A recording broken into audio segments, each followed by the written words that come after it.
Assalamualaikum warahmatullahi wabarakatuh. Bismillahirrahmanirrahim. Alhamdulillahi rabbil alamin. Wassalatu wassalamu ala ashrafil mursalin Sayyidina wa maulana Muhammad wa ala alihi wa sahbihi ajma'in. Amma ba'd. Ibu-ibu, bapak-bapak, saudara-saudara sekalian, jamaah Masjid At-Taqwa yang dimuliakan Allah Subhanahu wa taala. Alhamdulillah, kita bersyukur pada Allah Subhanahu wa taala atas limpahan rahmat dan nikmatnya kepada kita semuanya. Kita bersyukur kepada Allah Subhanahu wa taala pada hari ini kita telah memasuki hari yang ke-11 dari bulan Ramadan ini. Kita memohon kepada Allah Subhanahu wa taala semoga puasa kita yang sudah berjalan 10 hari diterima oleh Allah Subhanahu wa taala, dan semoga kita masih diberi kekuatan lahir dan batin oleh Allah Subhanahu wa taala untuk bisa menyelesaikan puasa yang masih 20 hari lagi. Kita juga bersyukur sore ini masih bisa melanjutkan kajian menjelang berbuka. Mudah-mudahan kajian yang kita lakukan menjelang berbuka ini juga menjadi bagian dari penyempurna ibadah puasa kita secara keseluruhan. Amin ya rabbal alamin.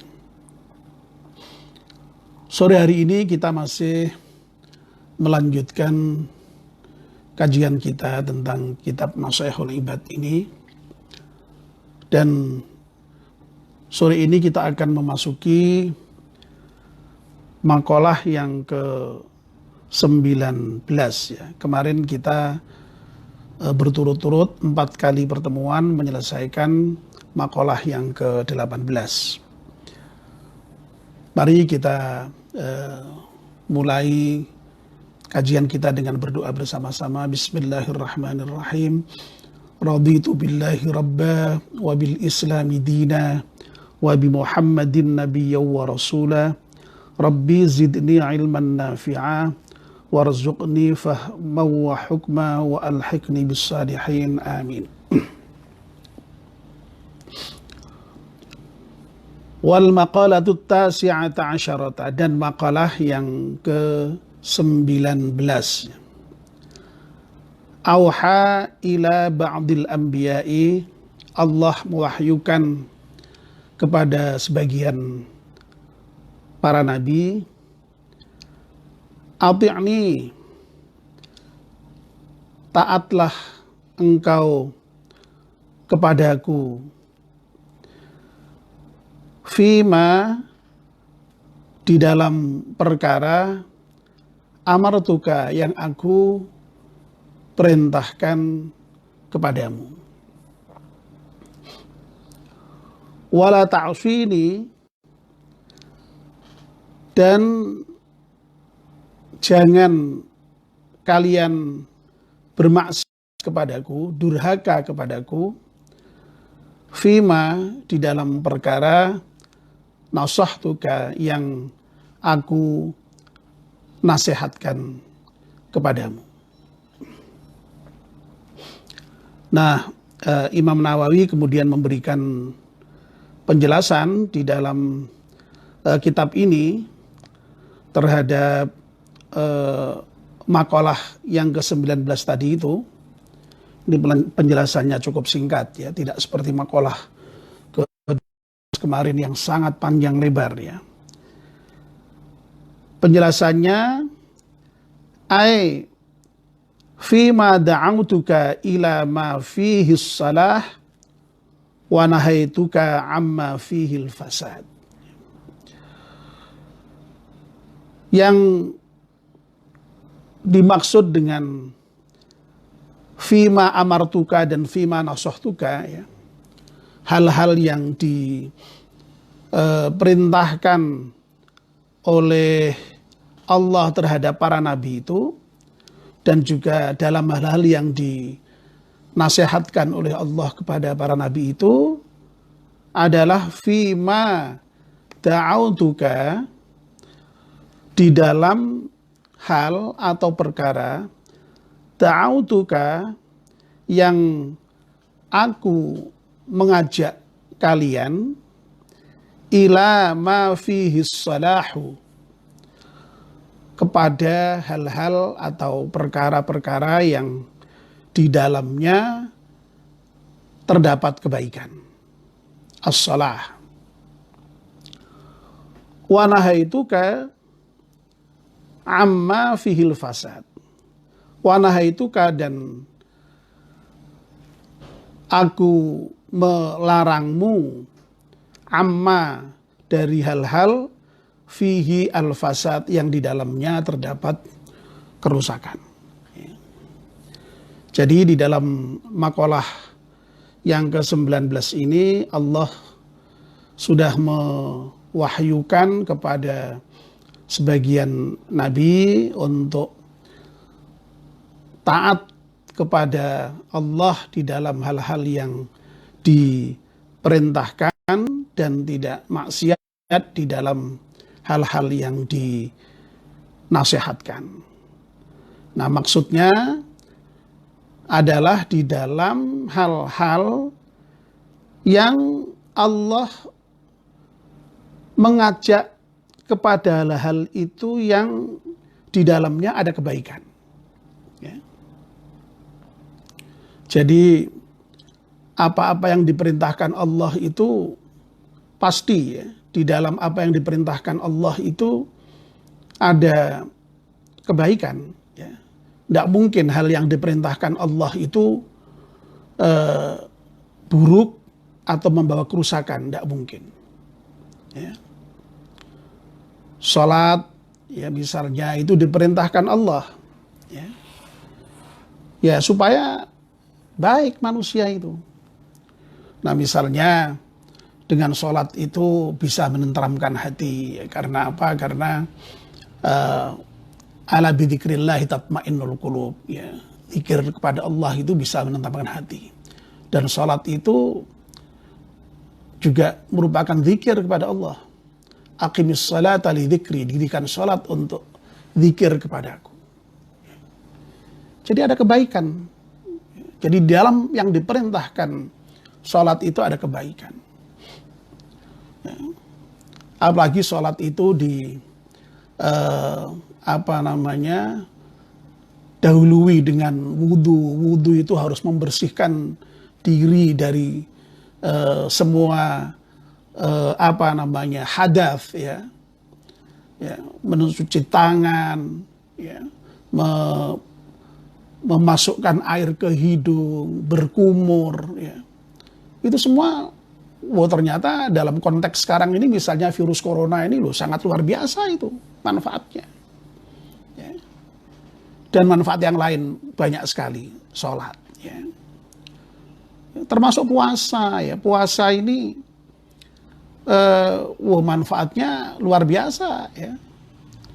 Misalnya, ya, sumu tasihhu, berpuasalah kamu, ya, niscaya kamu akan sehat. Ya. Ya, ini pun diuji oleh kajian-kajian yang mengenai manfaat puasa bagi kesehatan itu, ya, dan luar biasa. Ya. Dan sekali lagi, semua yang diperintahkan Allah itu pasti ada kebaikan di situ, ada kemaslahatan di situ. Ya. Nah, sebaliknya, apa-apa yang dilarang oleh Allah Subhanahu wa Ta'ala itu di dalamnya juga pasti ada keburukan, ya, ada kerusakan itu. Ya. Ya, apa misalnya, ya? Misalnya di dalam khamr itu dilarang, ya. Karena merusak pikiran ya, kata Omai Rama itu ya. Kenapa minuman itu haram? Karena merusak pikiran. Merusak pikiran. Kenapa berzina juga haram? Itu cara binatang. Masya Allah ya. Lalu judi haram karena merusak keuangan. Ya, lalu mencuri haram karena merugikan orang. Jadi pasti ada ketidakbaikan, ada kerusakan di dalam semua yang dilarang oleh Allah Subhanahu wa taala. Nah, oleh karena itu perintahnya ya itu tadi. Jadi yang diperintahkan itu ditaati, ya. Yang dilarang ya jangan dilanggar, ya, jangan dilanggar. Ya. Dan itulah inti dari takwa. Ya. Takwa itu kan ya sebagaimana yang sering dikhutbahkan oleh para khatib itu kan imtithalu awamirillah wajtinabun nawahihi, ya, melaksanakan perintah-perintah Allah dan meninggalkan atau menjauhi larangannya. Itu takwa. Dan itulah yang dilatih dengan puasa itu, ya, sehingga kemudian kita nanti di ujung puasa itu menjadi orang yang bertakwa itu ya ini sebenarnya, ya. Jadi melaksanakan perintah dan menjauhi larangan itu, ya. Nah, bapak-bapak, ibu-ibu dan saudara sekalian, wasiat untuk bertakwa itu ya yang tadi diwasiatkan atau diwahyukan oleh Allah kepada para rasul itu ya kemudian oleh rasul diteruskan itu kepada seluruh pengikutnya, orang-orang yang beriman, ya. Dan Allah memang memerintahkan kita juga memang untuk mengikuti rasul itu dalam hal melaksanakan perintah dan menjauhi larangan itu, ya. Misalnya di dalam surat Al-Hasyr ayat 7 itu ya, misalnya di sana ditegaskan wa ma atakumur rasulu fakhudhuhu wa ma nahakum anhu fantahu. Apa-apa yang diberikan oleh rasul, datang dari rasul, ya ambil, ya. Kerjakan.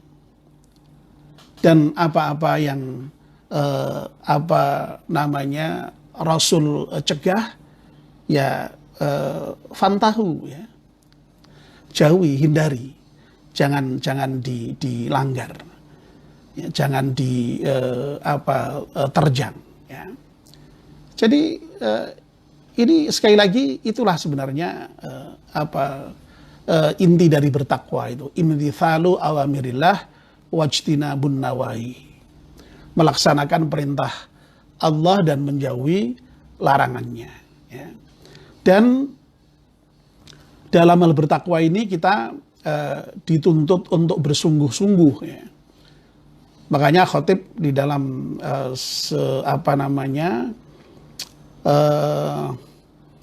setiap khutbah Jumat itu biasanya sering menyitir itu, ya, ayat Al-Quran yang berbunyi ittaqullaha haqqa tuqatih itu. Bertakwalah kamu kepada Allah dengan sebenar-benar takwa itu. Jadi dituntut untuk sungguh-sungguh. Ya. Tetapi ya sungguh-sungguh ini tentu saja ya menurut kadar kemampuan kita masing-masing, ya. Karena ada ayat lain yang menyatakan fattaqullaha mastata'tum, ya, di dalam melaksanakan perintah dan menjauhi larangan itu ya menurut kadar kemampuan kita masing-masing, ya. Jadi Allah tidak menuntut kepada kita umatnya itu terkait dengan hal-hal yang kita tidak mampu melakukannya. Ya, puasa ini meskipun berat ya sekalipun oleh Allah didesain sedemikian rupa yang kira-kira ketika kita berpuasa ya tidak bakalan sakit gitu ya, atau tidak bakalan mati. Ya. Tidak mungkin, Allah sudah lebih tahu tentang apa yang Allah syariatkan kepada kita. Ya. Dan dalam agama semuanya itu memang tidak ada yang dimaksudkan di dalam rangka untuk memberikan kesulitan kepada manusia, dalam arti bahwa manusia itu lalu kemudian sampai tidak mampu melakukannya itu. Tidak mungkin ya. Wa ma ja'ala 'alaikum fid dini min haraj ya. Allah di dalam agama ini sesuatu yang menyulitkan kita, tidak mungkin ya. Tidak mungkin. Ya. Oleh karena itu jelas itu fattaqullaha mastata'tum. Bertakwalah kamu kepada Allah sesuai dengan kemampuanmu. Ya. Dan dalam hadis Nabi pun juga ada itu hadis yang juga senada dengan ayat yang ada di dalam surat At-Taghabun ayat 16 itu. Ya. Ya, misalnya di dalam hadis Arba'in Nawawiyah yang ke-9 itu ya, kalau tidak salah itu ya. Ya, Rasulullah Muhammad sallallahu alaihi wasallam bersabda, "Manahaitukum anhu fajtanibuhu." Apa-apa yang aku larang kepadamu ya jauhi itu ya, yang aku larang itu ya. Wa ma amartukum bihi fa'tu minhu mastata'tum, dan apa-apa yang aku perintahkan kepadamu dengannya itu ya lakukan ya, mastata'tum, semampu kamu ya. Jadi kata menurut kadar kemampuan kita ini sangat penting di dalam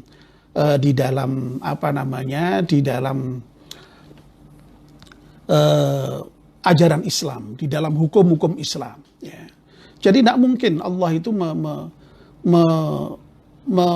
mensyariatkan atau memberikan ajaran yang manusia tidak mampu itu. Ya, itulah sebabnya di dalam khazanah hukum Islam itu, misalnya hukum itu di samping ada hukum taklifi, itu ada hukum wad'i. Ya. Ya. Apa itu maksudnya? Hukum taklifi itu adalah semacam hukum tuntutan Allah yang berkaitan dengan perintah untuk mengerjakan atau meninggalkan suatu perbuatan. Ya.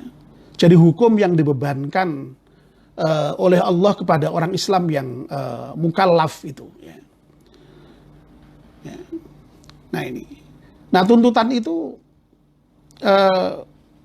kita kenal ada 5 itu ya. Ya. Yang al-ahkamul khamsah itu ada hukum yang 5 itu. Ya. Ada wajib, ya, lalu kemudian ada sunnah atau mandub, ya. Ada haram, ada makruh, ada mubah. Ya. Wajib itu adalah ketentuan agama yang harus kita kerjakan. Ya. Kalau tidak kita kerjakan atau kita tinggalkan, kita berdosa. Kalau kita kerjakan, kita dapat pahala. Ya. Nah, yang sunnah, sebagaimana sudah kita ketahui juga, yaitu perkara yang dianjurkan ya, untuk dilaksanakan. Ya. Yang apabila dikerjakan akan mendapatkan pahala, tetapi kalau ditinggalkan tidak sampai berefek dosa. Nah, yang ketiga adalah haram ya. Yaitu ketentuan agama yang tidak boleh dikerjakan. Ya. Kalau dikerjakan berdosa. Ya. Lalu yang makruh itu ketentuan larangan agama yang lebih baik ditinggalkan ya daripada dilakukan. Dan yang kelima itu yang disebut dengan mubah, yaitu perbuatan yang tidak ada ganjaran atau siksaan bagi yang mengerjakan atau tidak mengerjakan. Ini yang disebut dengan hukum taklifi itu. Ya, ketentuan-ketentuan Allah yang dibebankan kepada manusia itu. Tetapi yang namanya ketentuan Allah ini untuk efektifnya ini ada hukum lain yang disebut dengan hukum wad'i itu, yakni ketetapan Allah yang mengandung pengertian bahwa terjadinya suatu hukum itu adalah karena ada sebab, ada syarat, ya, atau ada penghalang. Ya. Ini yang apa namanya yang harus kita pahami di dalam hal terkait dengan melaksanakan ketentuan-ketentuan hukum itu. Jadi ada pertimbangan-pertimbangan hukumnya. Ya. Misalnya sebab, ya. Baik, saya ulang karena ada sempat hilang sinyal, ya. Jadi yang pertama sebab, ya. Yang namanya sebuah hukum taklifi, misalnya sesuatu itu wajib, ini juga terkait dengan sebab tertentu. Ya. Contohnya misalnya, ya. Puasa itu diwajibkan Allah Subhanahu wa Ta'ala. Betul, ya. Puasa itu wajib. Ya, tapi harus ada sebabnya. Sebabnya apa? Sebabnya adalah ketika Ramadan itu datang. Jadi meskipun yang namanya puasa itu wajib, kalau belum ada sebabnya, yaitu datangnya bulan Ramadan, maka puasa itu ya belum efektif wajibnya. Jadi puasa itu efektif menjadi wajib adalah ketika yang namanya bulan Ramadan datang. Ya. Lalu misalnya, ya, waktu sholat, ya, jadi masuknya waktu sholat maksud saya, ya, misalnya ketika fajar sudah terbit, itu berarti tanda waktu masuk subuh.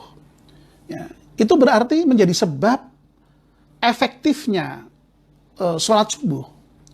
Jadi meskipun sholat subuh itu wajib, melaksanakan kewajiban sholat subuh itu belum efektif sebelum masuknya waktu subuh. Nah, ya.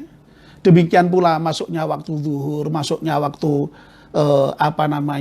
asar, ini menjadi sebab efektif berlakunya kewajiban dalam ajaran-ajaran Islam tertentu itu. Lalu yang kedua, ya, yang termasuk hukum wad'i itu adalah syarat. Ya. Nah, syarat ini adalah sesuatu yang sebenarnya berada di luar hukum syarak, tetapi keberadaan hukum syarak sangat bergantung kepadanya. Kalau syarat ini tidak ada, hukum juga tidak ada. Ya, misalnya apa? Misalnya orang yang sholat itu harus suci misalnya. Ya. Kalau wanita misalnya sedang haid, ya tidak wajib sholat. Meskipun sholat itu wajib, tapi kalau sedang haid, dia tidak memenuhi syarat, ya tidak wajib. Ya. Puasa juga demikian pula, tidak wajib dia melaksanakan sholat. Apakah kemudian dengan begitu lalu kemudian dikatakan tidak melaksanakan kewajiban? Ya tidak. Karena tidak memenuhi syarat. Ya, nah ini yang dimaksud dengan hukum wad'i itu. Ya. Lalu kemudian yang berikutnya adalah apa yang disebut dengan mani atau penghalang. Ya. Jadi mani ini adalah suatu hal yang karena adanya dapat menghalangi kewajiban di dalam melaksanakan sesuatu hukum. Ya. Jadi mani ini menjadi penghalang terlaksananya suatu hukum. Ya. Ya, contohnya misalnya orang pergi haji itu wajib, ya, ya, tapi ada halangan misalnya, ya menjadi tidak wajib. Ya. Nah ini orang puasa itu wajib, ketika ada halangan puasa kok kemudian sakit, ya boleh tidak puasa. Ini halangan namanya. Ya. Nah sehingga sekali lagi yang namanya hukum Islam itu masya Allah ya, dengan demikian lalu menjadi sangat mudah sebenarnya ya dalam Islam itu. Ya, makanya dalam Al-Quran itu disebutkan berkali-kali itu dalam surat Al-Qamar itu apa itu ya? Kalau tidak salah itu walaqad yassarnal Qur'ana lidzikri fahal mim muddakir. Ya. Jadi memang Al-Quran dimudahkan oleh Allah. Ya, karena Al-Quran ini merupakan ajaran inti dari ajaran Islam, sumber ajaran Islam. Ya, maka Islam itu ya dimudahkan memang oleh Allah Subhanahu wa Ta'ala. Jadi ajaran Islam itu mudah, ya, gampang, ning ojo digampangke. Ya, itu aja persoalannya. Ya, jadi kalau memang ya ada halangan, ya tidak masalah. Ya, seperti kondisi sekarang ini, kita misalnya ya, untuk sholat jamaah itu ke masjid pasti bagus, itu ajaran Islam. Ya, tapi dalam situasi seperti ini berarti ada halangan, ada manik yang menjadikan kita boleh tidak ke masjid berjamaah. Sholat tarawih yang biasanya kita lakukan berjamaah di masjid, karena ada halangan, ada manik, ya, yaitu penyebaran virus corona ini, ya tidak usah ke masjid, tidak apa-apa, tarawih di rumah. Jadi ini yang disebut dengan penghalang, ya, penghalang di dalam melaksanakan kewajiban-kewajiban tadi itu. Oleh karena itu, ketika kita betul-betul ada halangan, kita tidak lalu kemudian harus merasa kurang beriman, ya, lalu harus merasa kurang bertakwa kepada Allah, enggak. Ya. Selama ada halangan, enggak masalah. Ya. Orang haid itu ya tidak sholat, tidak baca Quran, tidak puasa, ya. Tapi tidak usah merasa kemudian, waduh kalau begitu saya ini enggak bisa ya beragama dengan baik, tidak bisa bertakwa dengan sungguh-sungguh, ya. Ya takwanya orang kalau dia puasa malah salah malahan. Ya. Nah ini hal-hal seperti ini harus difahami betul di dalam beragama supaya jadi beragama itu lalu kemudian nyaman gitu ya. Allah itu maha rahman murah, maha kasih, sehingga Allah itu kemudian banyak memberikan kemudahan terhadap saya ulangi lagi, ada trouble sinyal juga, munyer-munyer ya. Jadi sholat itu mestinya harusnya berdiri. Tapi ketika tidak mampu berdiri, boleh kok dengan duduk.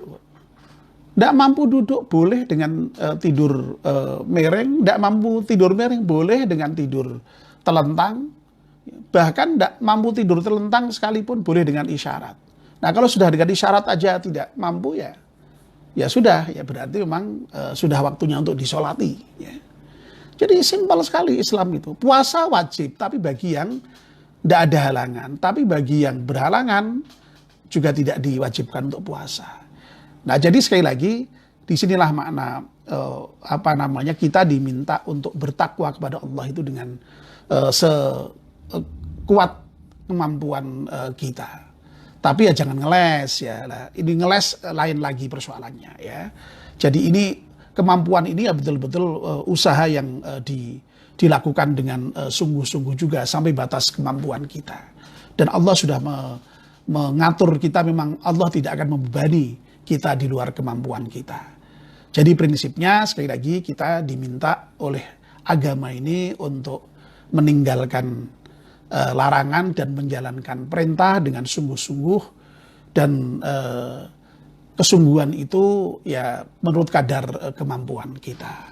Nah mudah-mudahan kita semua bisa menjadi orang-orang yang bertakwa kepada Allah Subhanahu wa Ta'ala, dan ketakwaan kita ini mudah-mudahan bisa kita hasilkan dari puasa kita, puasa yang kita lakukan setiap tahun itu.